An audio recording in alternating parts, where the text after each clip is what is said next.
Imposter syndrome is when there is a disparity between how others see me and how I see myself.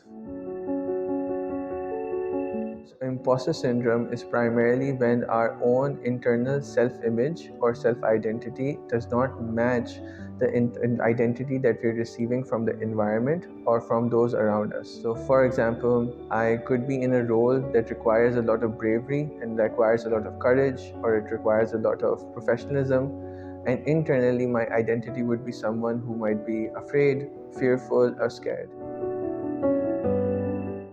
So one of the first things is that imposter syndrome is a very common and very familiar experience for a lot of people with varying degrees of intensity. Some people feel imposter syndrome in a very light manner when they're changing their identity. So similar to when someone is going from one stage of their life to the next. Identity and imposter syndromes become very common parts of our experiences, and it's especially highlighted when we're going through life transitions.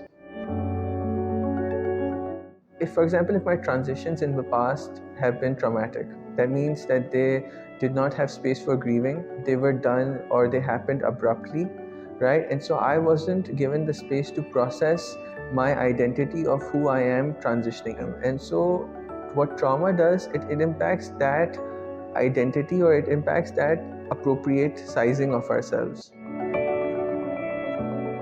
Um, there are a lot of tools that can help you kind of recognize your experiences. So timeline is a really good one that helps you see the journey that you've gone through. Another one is affirmations.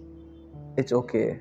It's okay to feel like an imposter sometimes. There's nothing wrong with that. I think if you're going through a big transition in life, it's okay for you to feel like an imposter. We want to just consistently affirm ourselves from a place of value, compassion, and kindness that we have, even though we might not have had the resources, but we got through it.